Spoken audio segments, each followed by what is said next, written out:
This episode of Super Pulp Science is brought to you by the Maddox Warriors 2025 Superhero Run. This September 13th at 8 a.m., it's a 5 or 10K run.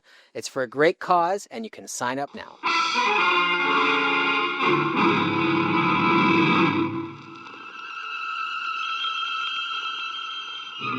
Attention, citizens. It's time for Super Pulp Science. This is Super Pulp Science, where we talk about how genre gets made. Dear listeners, it's been a while since we've done a story break, and Justin came barging into the studio with a fresh idea and a plan, which he has not shared with myself or Dan Vadeboncoeur, our producer extraordinaire. So we are sitting here in rapt attention, waiting for Justin to tell us the plan for today's episode. Right. So I like rewatching movies that I've seen in the past. I'm especially a big fan of when I'm working listening to movies. So shout out again to listentoamovie.com. It's one of my favorite websites because Violating copyright every day that it's in. I wonder though, because there's no visuals, just the audio. Oh, it's for sure. Yeah. Yeah. But it's like movies that you've seen a handful of times. What's funny? What's beeping? What's about to explode? I don't know. It's suddenly. Mission Impossible. It's over here. Yeah. This. That's another thing about that movie is that they always have some fun with the. What is that? Is it low battery on my AirTag? Oh. Mystery solved. How do you shut it off? Faster. Put it over here. Throw it.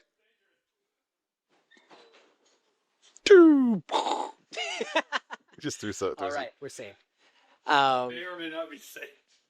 Anyway, so I like listening to movies while I work, and especially if it's something you've seen, then you're not distracted. You're not looking over at another screen. It's just like having background noise that people re-binge The Office over and over again, and they don't watch it. They just like having it in the room. It's that kind of Shout out to that one drive to whatever convention we were on where we had borrowed your parents' minivan that had a DVD player. Yes. But the people driving couldn't watch the screen, so we just listened to movies on the way out on the drive. That was my experience when I was I am still a father, but when my kids were younger, and I had a DVD player in the back, I would throw on like the Lego Movie and just drive around. I would listen to the Lego. Yeah. I've heard it many times. Exactly. I only think I've only seen it once. Yeah. So.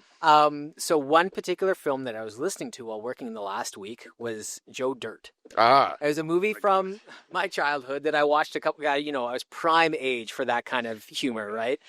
Yeah. And as I was listening to it, that this was week, a hard out for me when I with that age of filmmaking. You were a little too mature. Where it was prime. No, probably too pretentious. Yeah. Maturity had definitely not settled in its appropriate amounts, but I was definitely too good for movies like that, which is absolutely incorrect. But that's where I was in that era of filmmaking. Yeah. So as I was listening to Joe Dirt, I recognized kind of a story structure that a lot of other movies that you guys have seen, it shares this particular type of story structure. Okay. And it's a long journey movie is what I've dubbed it. So other types of movies like Joe Dirt are ones like Forrest Gump, where it's a narrator telling you their life story.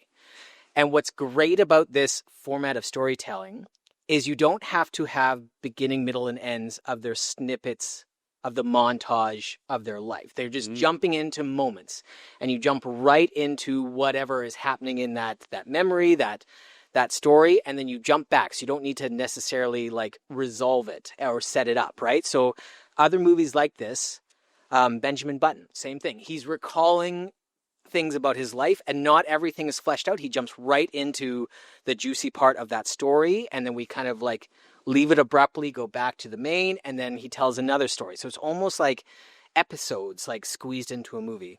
And a couple other examples: Interview with a Vampire.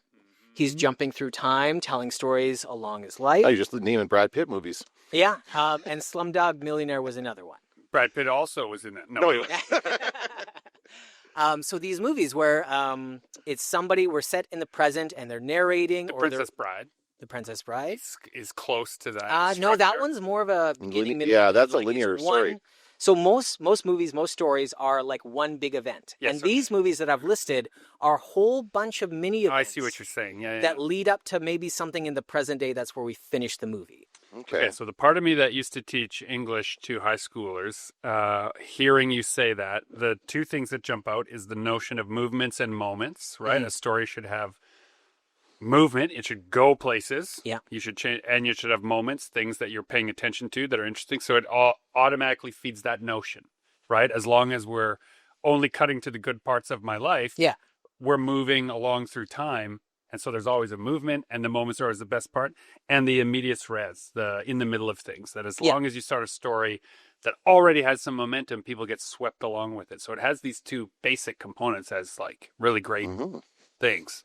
All right. So your proposal is we should story break a story that is a series of life events or someone recounting. Somebody recount. I do like more like Benjamin Button and Interview with a Vampire, or Slumdog Millionaire, where it's a large. Well, I guess all of these take part over a large period of time. It's somebody's entire life story. This is reminding me of The Iron Lady, which is a Lady? Meryl Streep movie. And she plays Margaret Thatcher. And what's interesting about it. You went streeping. Yeah. But what's interesting about that, and maybe it's I can't think of these other films necessarily as far as the structure of it, but that one's told it's basically like Margaret Thatcher remembering her life. Yeah. It's very clear that that's what this is. Is she telling it to somebody? No. She's like puttering around. She's very old. Yeah. This is like at the end of her life. She's very old. There's this one part at the very beginning where she goes to a corner store to buy milk. Yeah. And I'm like, would Margaret Thatcher really do that? Like after she was prime minister, would she just walk down the street? And apparently she did. This is like she was just going to be like a normal person.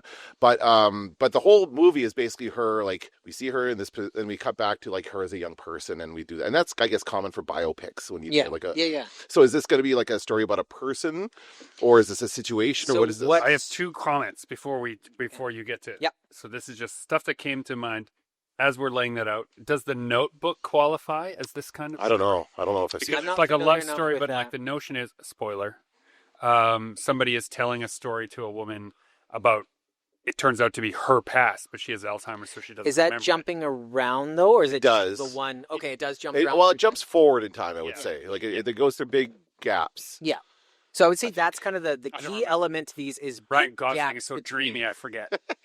The big gaps between the events. We're not just telling one specific event from their past. We're telling we're skipping between a whole bunch of different events that span time. Okay, so then my further follow-up question to set the rules of our mental exercise here is the events have already happened. Yeah. And they're not a biopic in that we're not going to reference real events from history. These will be fictional. Yep. Well, I thought either fantasy or sci-fi. I don't know if I'm sure there is, but like a movie that is fantasy or sci-fi that follows this kind of formula. Now, the danger of this formula, as it has been presented to me in different conversations I've had over my career, is that not this specific. You're pointing out something I hadn't thought about, that long narrative. But if a story is being told in retrospect, there are no stakes when the viewer is trying to build up danger. Because, the speaker is trying to build, because they made it. Okay, well, here's the thing that I liked about the Slumdog Millionaire. In that particular movie, this kid is on a game show, and he's answering questions, and they're these really obscure random questions, but he's able to get them all right. And as he gets them right, then we flash back to this period in his life where something happened to him that gave him the answer that he's using nowadays. So in our story, I'd like all these little flashbacks to give our main character something that helps them in their present danger or their present situation. So then we have that kind of maybe him reminiscing is not him sitting on a bench like Forrest Gump. They are in some kind of situation where the reminiscing is showing us how they're going to survive this. So the past is the treasure that they're going to spend in the future. Yeah, there you go. Okay. You want me to put my ear to the ground, listen for hoofbeats, check for footprints, look for broken twigs? But this is the modern age. That stuff doesn't work anymore, which is why I have to open this fireworks stand. So this is our rules for our story break. This is our loose wire work. If this is a new episode to somebody, what we do in our story breaks is we don't plan ahead and we just break down the beats of a story so that you know that it's not as hard as everyone makes it seem. The myth of the creative energy, the creative force, I think is in the way of a lot of people trying to make stuff of their own. And if we demystify it by doing a bad job in front of you, you'll realize, oh, is that how first drafts happen? Yeah. Right? So this is our new story break brought to you by Justin Curry, known the world over as Chasing Artwork. Where should we start? Fantasy or science fiction? I always pick science fiction. Sci-fi. The cool, like one of the coolest parts of like sci-fi stories is that time relativity thing. So if it's somebody in a spaceship, even though a short amount of time is passing for them, more time could be passing elsewhere. I've been thinking a lot about time dilation. Have you? It's funny you mentioned that. But mostly because I've been watching a fair amount of new Star Wars content, and it suddenly occurred to me that it's always the same time everywhere. Right. No matter when they're traveling. Oh, you mean in the day? It's always mid-afternoon? Well, no. The travel time of the point of view characters always syncs up so that everyone's on the same timeline, and travel distance seems to the way they do their space operas, space travel magic is that you never consider travel time in the story. Right. And so if you're trying to create urgency on one planet and you only have 3 days, well, travel time is not a factor. And it's 3 days everywhere. It's 3 days everywhere in the galaxy, which makes absolutely no scientific, logical sense at all, which is kind of the great joy of space opera, is that it's fantasy, and so you're not supposed to think about it. I unfortunately have been thinking about it. So Wrinkles your brain a little it bit. wrinkles your brain a little bit. So if you have a story where time dilation is possible, and we can discount this, if we decide we want to do space opera instead of science fiction, I'm into it. But the problem here is that if you can't move faster than light, then the people who are moving faster than light, time goes slower for them than the people they left. So if you leave at the speed of light and you travel for a month, you come back, and it could be tens of years have passed by the time you get back. What if it's like a blue collar for you, it's worker? only 7 minutes, but for them it's many years. Blue collar worker that has to like zip to an asteroid for like a week, couple of weeks of work at a time, and then zip back home. But every time he comes home, his family is a lot older. Like we're jumping years ahead.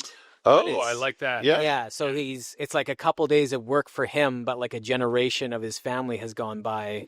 And okay, so what if we take your notion of the blue collar worker and we say in our sci-fi world they literally have these collars, like he's an indentured laborer. He's in debt to the company. He's in debt, and they wear a blue, like some kind of device. Yeah.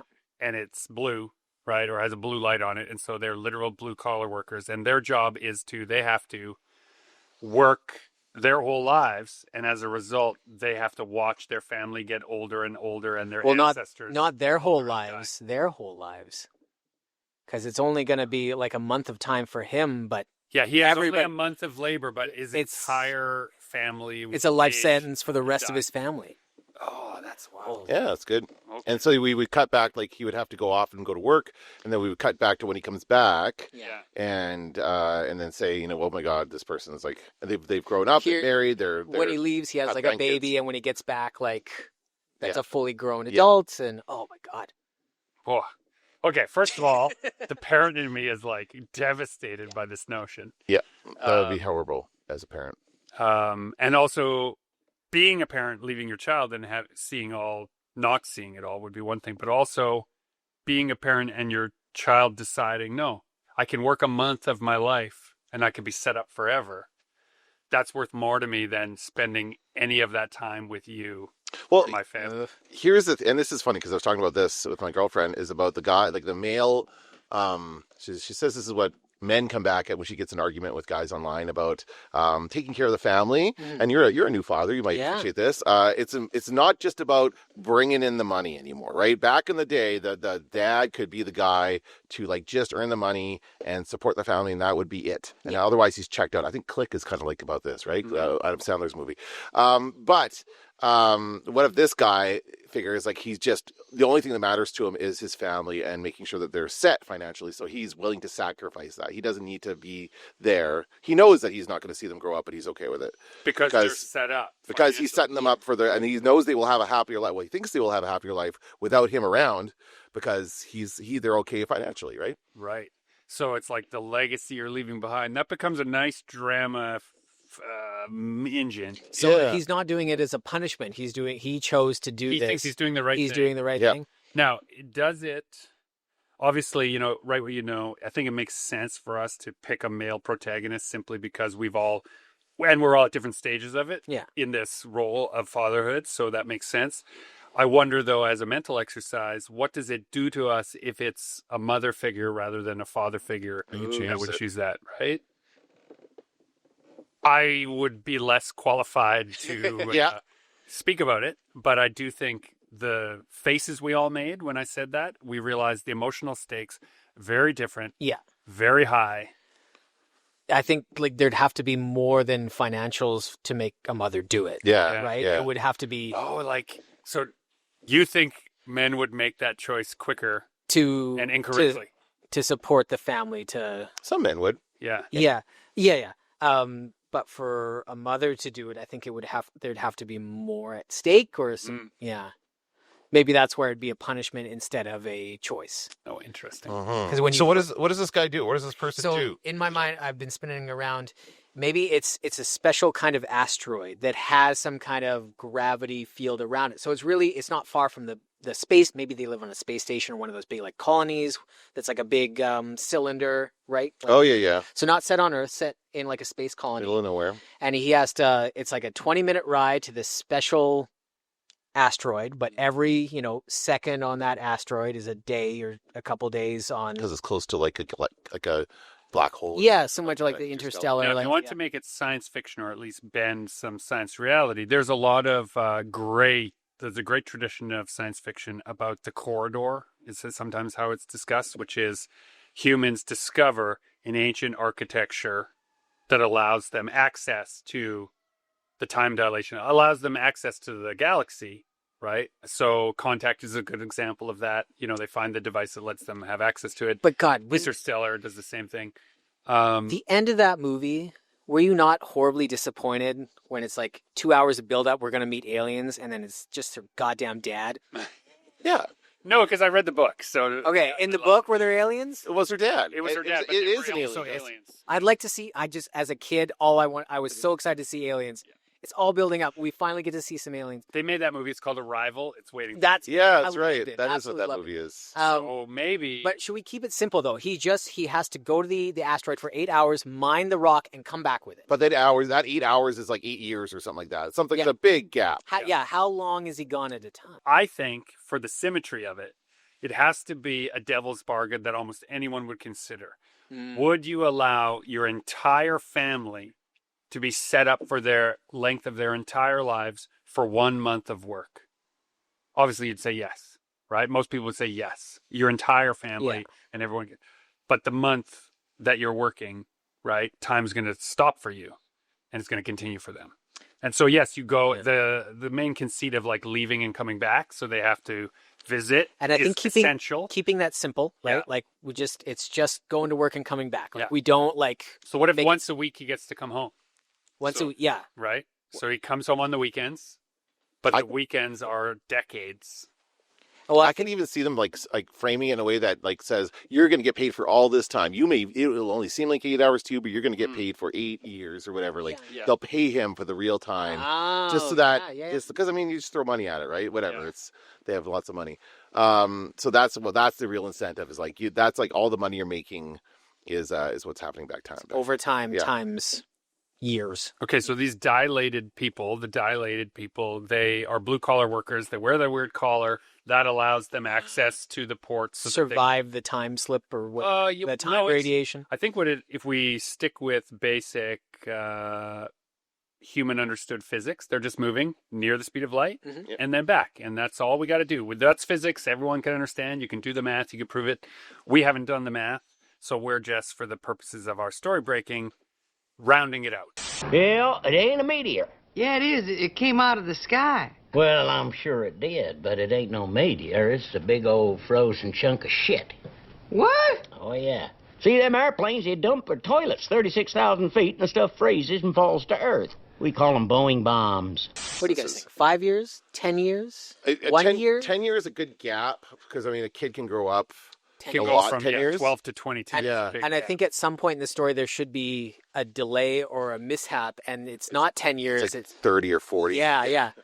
So we meet the kid when he's 10, we meet the kid when he's 20, and then we like zip ahead. We like the kid is now 80 years old, something like that. Okay, so it gets even worse. Yeah. So he has to make a promise that he doesn't keep.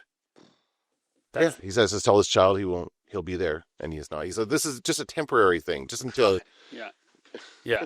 And then suddenly, he's talking to his son on. Well, I mean, we got to be careful not to borrow too much from Interstellar, because there is that scene where you come back. Murph. Yeah, Uncle Murph. Yeah, Murph. Right. You don't want to come. You want to do that. So, to keep it more focused, then the notion, I think, the other structure I would do in the story is each time he comes back, the financial prosperity of the family is visibly increased. Their quarters are bigger. Their lavish lifestyle is like they're clearly living high on the hog because of this very simple task that he does. And they may be a good scene that I would include is like, your job isn't hard. I don't know what you're complaining about. And his argument was like, but I'm missing everything. Do they become Like they become worse, spoiled, worse? worse as a result of it.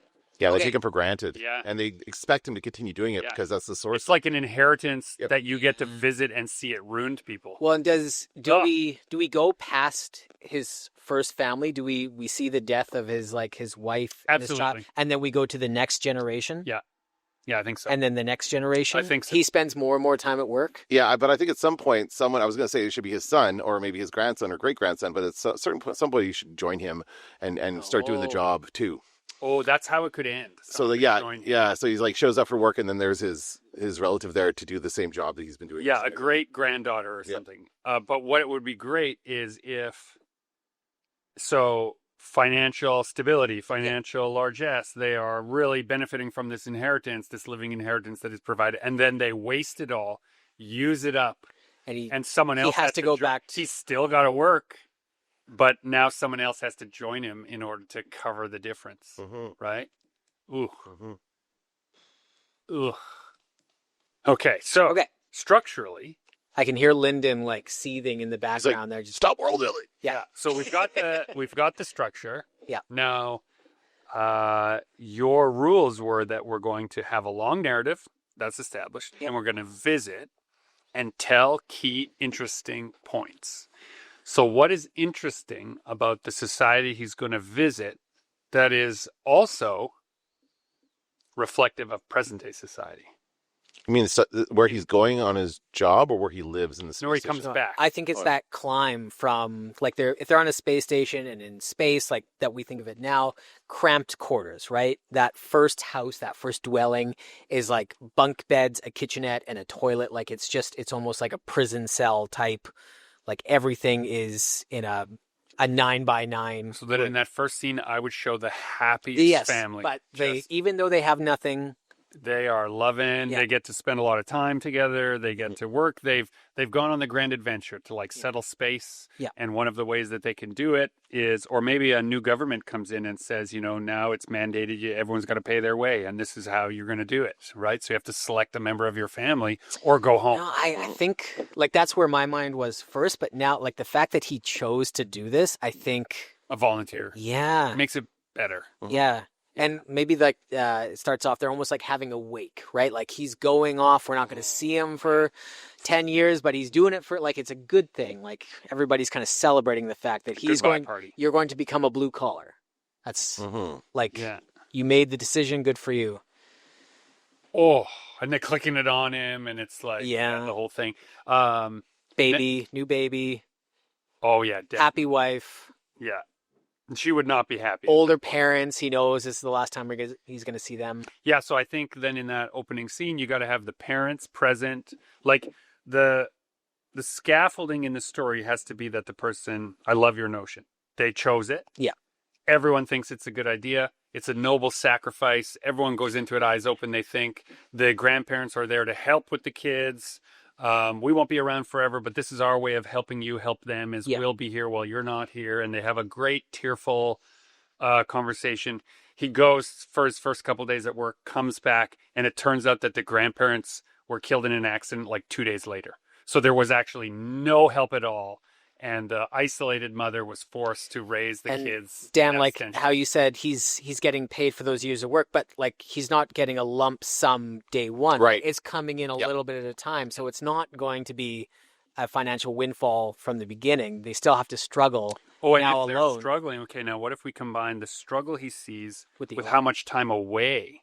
And so he's able to increase the pay by again choosing, instead of being away for 5 years, I'll be away for 10, but it'll times 10 my payments, right? Yeah. Could have some like really powerful scene. I don't know like how far into the movie or the comic or whatever we are when he makes that first trip, but he's sitting in his chair on the way there and like a message comes in and then a flood of messages come in, right? Because she's writing him like once a day and then like once a month, once a year, but it's all, it would all come like flooding if I'm in. making, so I'm just going to, yes, as a narrative device, I like it, but as a corporation setting this up, there is no way I would give my worker access to that. It would take up too much of his time, which is too valuable. Yeah. So you would actually, that would be, I think, part of what he wants, but they explain to him, oh no, you will have no contact because it will take too long. More messages will be generated than you have time to listen to while you're at work. Right. Mm-hmm. Right. So we can't let you have those. You have to be kind of sequestered. Yeah. Or it's too overwhelming. Yeah. Which means there's actually no contact. Yeah. Which makes it like, imagine that he's trying to send a message and then someone comes up and like reads him the fine print of his contract and they're like, well, you agreed to this. Like, you know, and he starts to realize the gravity of that situation a little bit more. Okay, so he comes back. Grandparents were in fact not there. Yeah. Things are way worse. Maybe an illness. Maybe even the mother is sick and needs care, right? But he can't break his contract.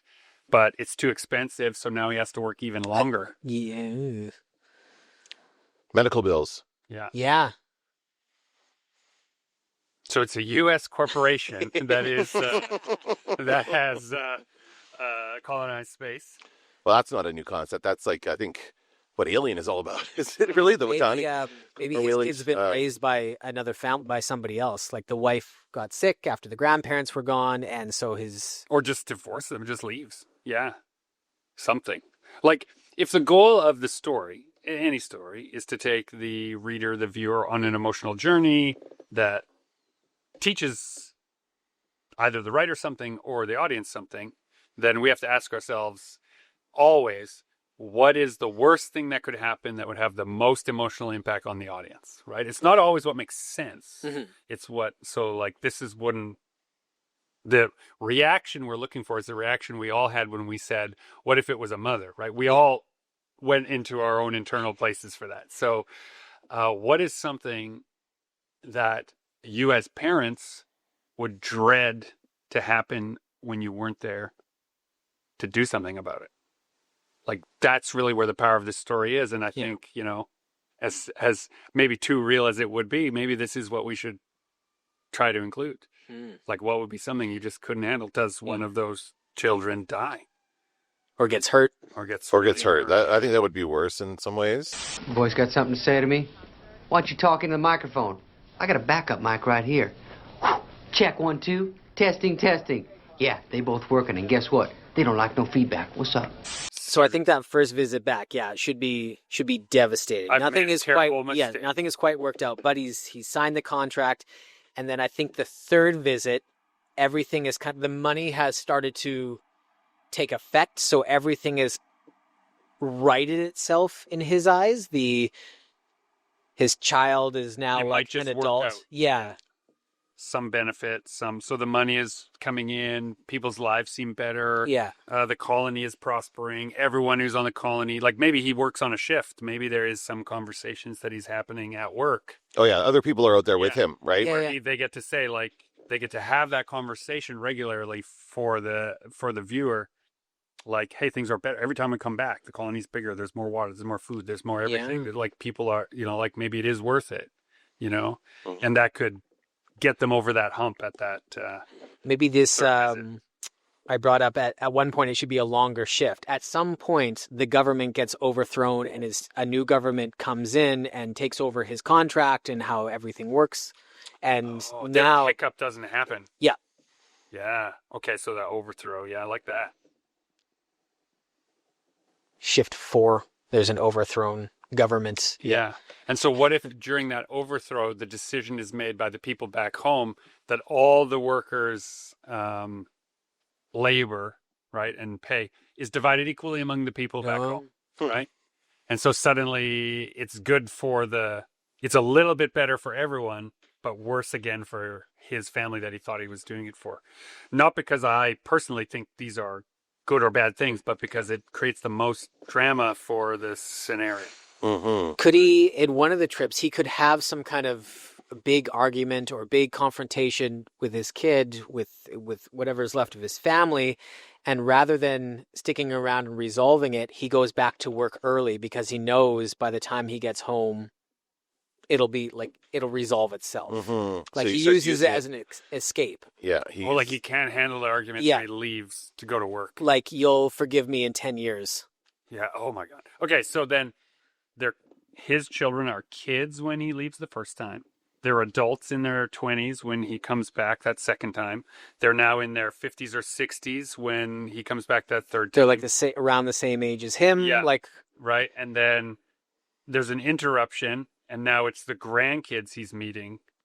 and his kids are like at death's door kind of thing. Yeah, at death's door, maybe. Yeah, and there's a whole new generation. Yeah. And is this where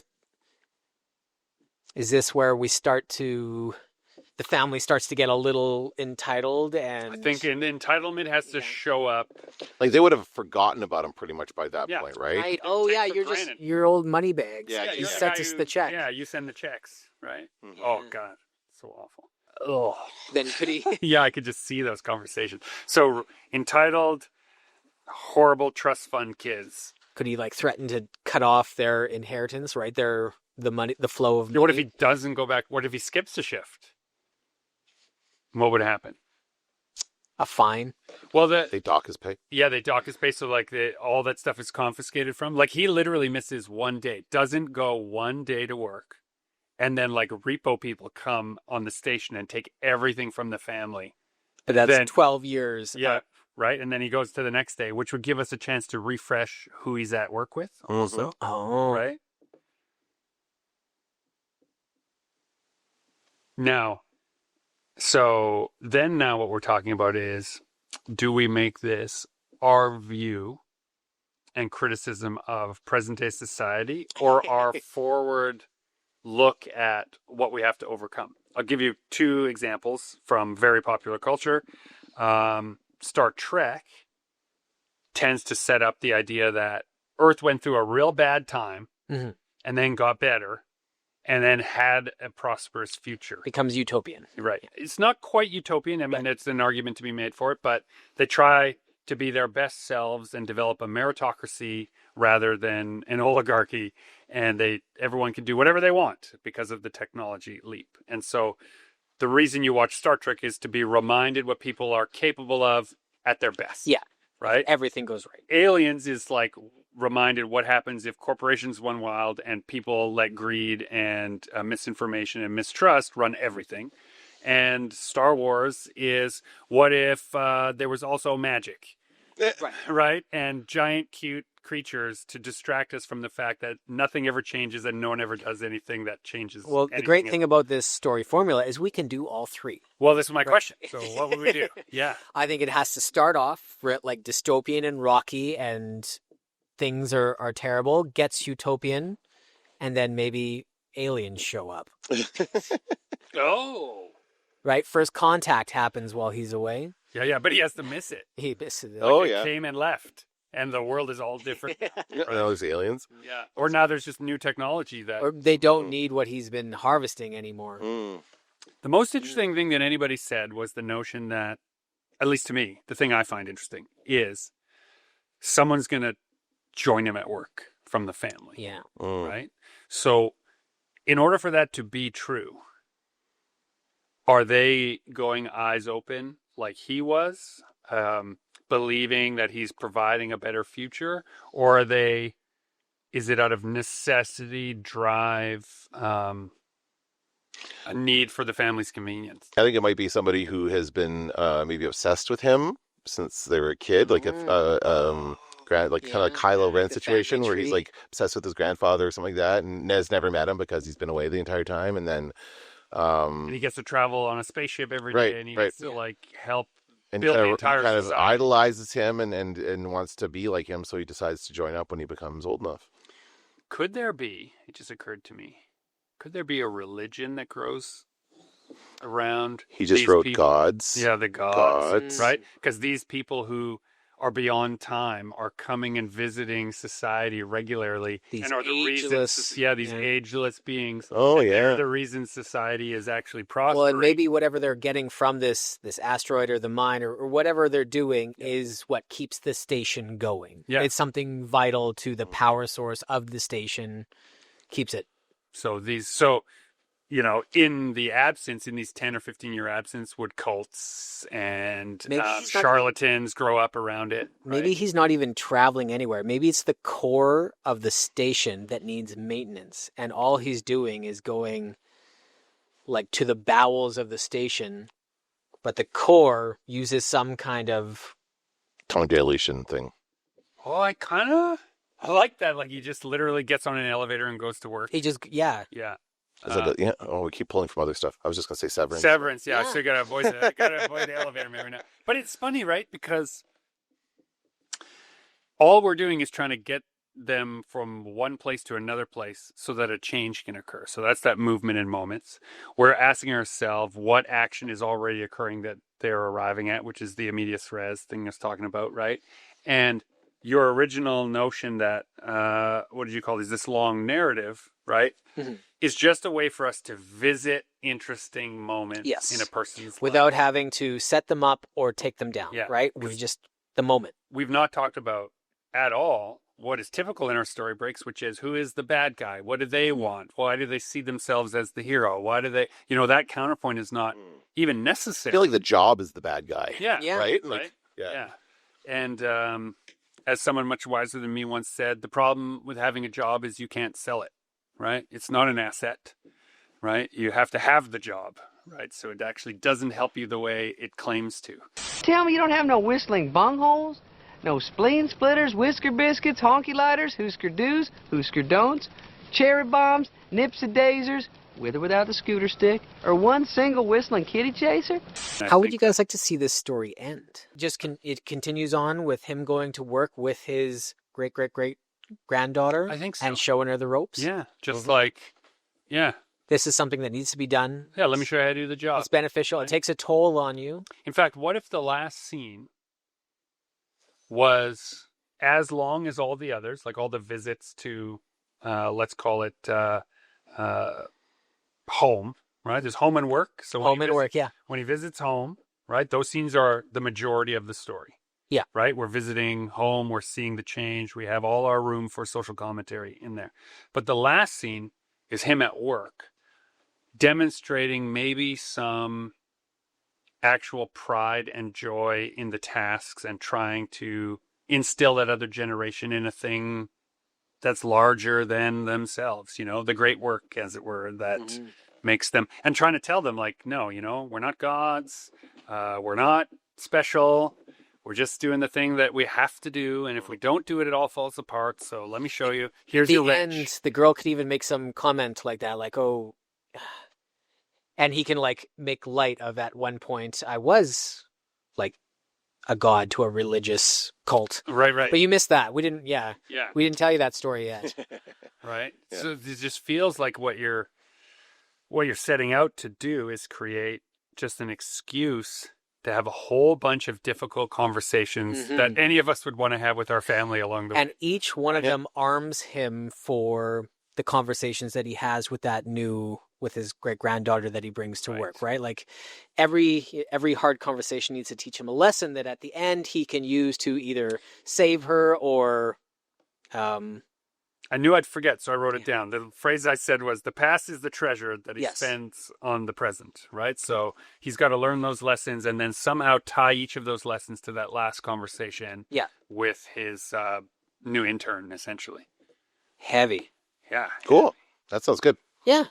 See that I think that's a good first draft. Yeah. We didn't figure out like any fine details, but like we've got the overall shape, and then this is where you'd kind of like bullet point this out and then start to figure out like what are those visits to home like and work on one of those at a time. Well, let's face it. This is one of those story structures where if Dan went away to write it, the conversations that Oh, you yeah. find Yeah, yeah. interesting, different. Like we could all write, Yes. I think, a very compelling version of this story. Like imagine if you could tomorrow meet your great grandkid and like what kind of conversation would you have? Yeah. What would they ask you? What would you ask them? Yeah.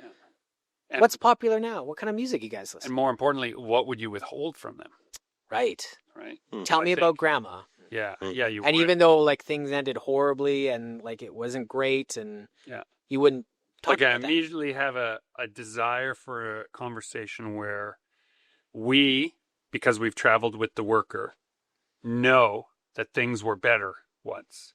Oh. And they lie. Yes. And say, no, it's way better now. You should Yeah. see what it was like way back when. You know, oh, it was so bad. And it's 100% a lie Yeah. that is just so that they will carry on. Right? Yeah. Ugh. Right? Hard, but Yeah. that's what you do. Right? Oh, interesting. Any ideas for names? Yeah, what would you call this story? The commute? No, it's not really about the commute. Something about a shift? Work-life balance. Work life. Oh my god. That definitely goes on the brainstorm board, but we hope. Work life. Something a little more balance? catchy than that. Yeah. Yeah. Yeah. So like, if you're just playing around with those words, like commute, work-life balance, The shift. the shift, shift work. The shift is actually not Something bad. Because it is a time. shift, right? Yeah. Yeah. Shift work, hmm right? And then the classic sci-fi trope of putting the word last in front of anything. The last shift. Yeah. Although it doesn't end up being the last shift if it Right. continues working Yeah. there, right? First shift? Maybe it's first shift. The longest shift. The longest shift. Shift 2, the reckoning. Yeah. Shift 2, even shiftier. Requiem for a paycheck. What? Paycheck? Oh, take it, man. Yeah. Yeah. Yeah, take it. I think the shift so far is the Yeah. best. So The long shift? no, I think just the shift. It is a long shift, so I'm into it. But I think in terms of a word that means the most multiple things in a single phrase that relates to all the things we're trying to do, it's a shift in their perspective. It's a shift in time. It's a shift in place. It's a shift in position in family. It's a, it's all. It's a work shift. It's a work shift. Now, when this guy gets to his job, do you guys foresee it being something that is highly skilled and intricate, or is it something very mundane and he's just switching off switches back to on, and it's something just I love that it would be so simple. Yeah, me too. I think it's got to be like no training required. Yeah, Right. like click, click, click. Yeah. But is Then it, you go is home. it something in like his Like Homer's job. Turn that one lever. is it something in his genetics that allows him to become a blue collar worker? No. No. Let's not make him special. Let's No? make your original premise that he just chose it because he thought it was the right thing to do and now has to live with the consequences, I think is so much more poignant than, even though it was my idea to say like, oh, maybe they were forced into it. Yeah. No, it is not as emotional. But they only need, 25 blue collar workers and they never die, right? Yeah. So when a slot opens up, it's like winning the lottery. Yeah. What if it was a lottery? It was a like lot. you put your Yeah. name in the lottery, Yeah. like hoping you would get it because then it would set you up and your whole family up for life. And so they're celebrating. The opening Yes. scene is them celebrating that he got it. Yeah. Because they don't need a lot of these workers, right? Yeah. Why would they never? Got to flip those switches. Yeah. Yep. Oh my god. Cool. That sounds good. Huh. How are we doing for time? We could wrap it up. I think Yeah. this shift Yeah. has I think come it's to its conclusion. Dear listener, the point of a story break episode, at least for us on Super Pulp Science, is, as mentioned, to suggest that there are lots of good stories out there. It doesn't take longer than an hour to come up with a structure for a outline of your story. Obviously, if you wanted to write this as 1,000 words, you could do it as a few conversations. If you wanted to write it as 100,000 words, you could make each of those shifts its own novella. Yeah. Right? The length of the storytelling is up to the writer, is up to your passion. I don't think it's wrong to say if you like this story structure and you feel like you want to run away and write a draft of this and submit it without ever telling us, no one could ever stop you. It's Right? true. So, because, And it's happened. and it has. Oh It's my happened. God, it has happened. That's true. And the reason to share it is kind of like the reason that we are crafting the story in the first place. There are things that we as a group have hoped and wished people would take away from our job on our shift work that isn't what they think the job is. And I think it's really important that you see that really kind of like this story, getting to work, it's pretty boring.